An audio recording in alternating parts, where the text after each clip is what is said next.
મર્યાદાને કારણે સીધું મજેઠિયા સાહેબ પોતાનું પ્રાસંગિક સંખ્યામાં અત્રે ઉપસ્થિત છે. આપ સૌનું હું બોલબાલા ટ્રસ્ટ વતી પણ આભાર વ્યક્ત કરું છું, કારણ કે હું પણ બોલબાલા ટ્રસ્ટનો જ એક સક્રિય કાર્યકર છું. બોલબાલા ટ્રસ્ટના આપ સૌ આદરણીય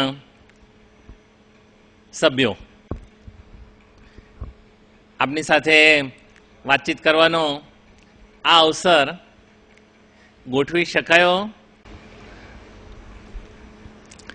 જીવન સંધ્યા વિશેના વિચારો સંધ્યાએ પહોંચતા પહેલા મનમાં ખૂબ બધા સ્પષ્ટ હતા, અત્યારે પણ છે. અને એટલા માટે આ એક અવસરનું નિર્માણ થયું, એના માટે તમારા સૌનો અને મનહરભાઈનો ખૂબ ખૂબ આભાર. આ સમજણ વગર પણ આ સમય તો આવવાનો જ છે, તો એ સમય આવતા પહેલા આ સમજણ આવી ગઈ એટલે કેટલું બધું સારું કહેવાય. તમે સૌ લોકો આજે જીવનના, અથવા આપણે સૌ લોકો યોગાને યોગે હું પણ આમ એલિજિબલ થઈ શકું એવી રીતે હું પણ હમણાં જ સિનિયર સિટીઝન બન્યો છું. પરંતુ એ સિવાય જીવનમાં બનતી સારી કોઈ પણ બાબત અકસ્માત નથી. દાખલા તરીકે કોઈ જીવનમાં ખૂબ આનંદથી જીવતા જોવા મળે, એ અકસ્માત નથી, કારણ કે એમણે એમનો સ્વભાવ એવો બનાવ્યો, એના કારણે એ આનંદથી રહી શકે છે. કોઈને અપાર મિત્રો હોય, સ્નેહીઓ હોય, અને મિત્ર એટલે શું એ તમે બધા પણ જાણો છો, અને સ્નેહી એટલે શું એ પણ તમે બધા જાણો છો. હવે ભગવાને આપણને એક એપોઇન્ટમેન્ટ આપેલી છે, જેની એને ખબર છે, એમાં એ ચૂકતા નથી. આપણને એ આપણા ભલા માટે કહેતા નથી, એટલે એ તો એના એપોઇન્ટમેન્ટ સમય આવશે, તો ત્યાં સુધી રાહ જોવામાં, અને રાહ જોવામાં હજુ કેમ ના આવ્યો એની કરતા કંઈક કરતા ન રહીએ. શરૂઆતના સમયમાં સાથે જોડાવતી વખતે પુરુષોનો સ્વભાવ અને બહેનોનો દેખાવ એ કેન્દ્રમાં રહે. જીવન સંધ્યાના સમયે દેખાવ ઇરેલેવન્ટ બની જાય, અને બંનેની પાસે શરીરની મર્યાદાઓ વિકસી હોય. એવે સમયે આપણે અશરીરી પ્રેમ તરફ આગળ વધી શકીએ. કેવી રીતે આગળ વધીએ? આ અશરીરી પ્રેમ વાત કરવી મારે માટે સાવ સહેલી. કરવું સહેલું નથી. ભાઈઓ માટે વિશેષ શરીરમાંથી પોતાની જાતના ઈચ્છા અને કેન્દ્રીકરણને પાછું વાળી અને ભગવાનમાં પોતાના મનને દિશામાં લઈ જઈએ એ વાત તો હું કરીશ, પરંતુ જીવન સાથીમાં એ સિવાય પણ કશું સારું જોઈએ, એને એ જે એનામાં સારું જોઈએ છીએ અશરીરી રૂપે, એની પ્રશંસા કરતા રહીએ. આજે આ આપણે માટેની મોટી ચેલેન્જ છે.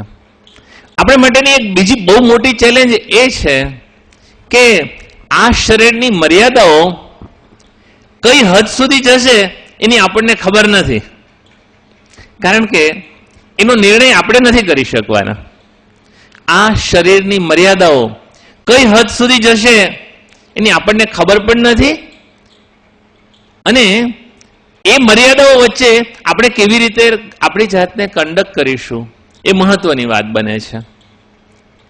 જ્યારે જીવન સાથીમાંથી એક એ પથારીવશ બને, એની શારીરિક મર્યાદાઓ હદથી વધારે બને, ત્યારે પણ એના ઉપર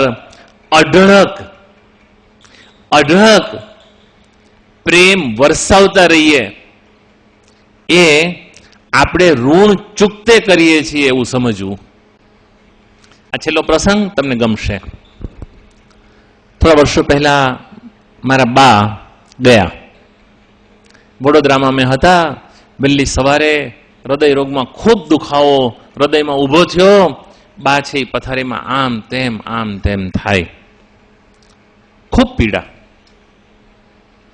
એકદમ પથારીમાં પલોઠી વાળીને પોતે બેઠા. હું ને મારા પત્ની સાથે હતા. એમણે કહ્યું, તમે મારું બહુ ભલું કર્યું છે હો ભાઈ, ભગવાન તમારું ભલું કરશે. મેં કીધું કે ના તમારે આવું ન કહેવાનું હોય.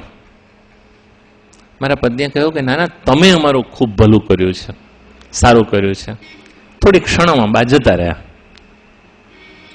થોડા દિવસો વીતી ગયા પછી મને થયું કે હું બાને એમ કહેતે કે બા તમે અમારું બધાનું એટલું ભલું કર્યું છે કે આવતા 7 જન્મો સુધી પણ અમે તમારું ઋણ ચૂકતે કરી શકીએ એમ નથી. તો બા ખૂબ શાંતિથી ગયા, એકદમ શાંતિથી ગયા હતા, પણ થોડા વધારે આનંદથી જઈ શકતે. એટલે આ બાબત અમે અમારા મોટા ભાઈ વખતે બરાબર સંભાળી લીધી. એમને મોઢાનું કેન્સર થયું હતું, હોસ્પિટલમાં હતા, સાંભળી શકતા હતા પણ બોલી નહોતા શકતા. એમનો જન્મદિવસ આવ્યો. અમે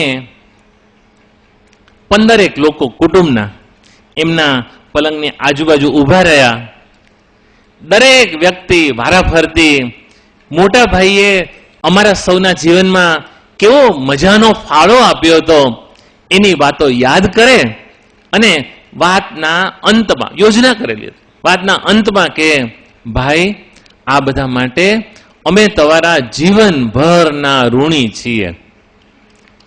આવું લગભગ 1.5-2 કલાક સુધી કાર્યક્રમ ચાલ્યો. ભાઈ સાંભળતા ગયા, અમે બધા કહેતા ગયા. ભાઈએ બધા રાઉન્ડના અંતે પાટીમાં લખ્યું, આ મારા જીવનનો સૌથી વધારે આનંદનો અને શ્રેષ્ઠ જન્મદિવસ છે, એવું એમણે લખ્યું. થોડા દિવસો પછી ભાઈ જતા રહ્યા.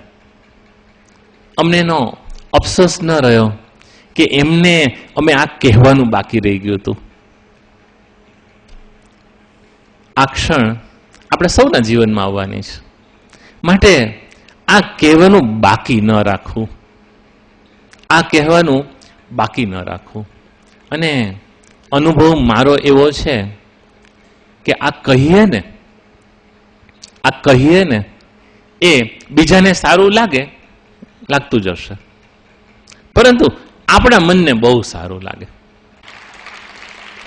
પરમાત્મા આ સુખ આપ સૌને અઢળક આપે એવી મારી ખૂબ ખૂબ પ્રાર્થના. ધન્યવાદ.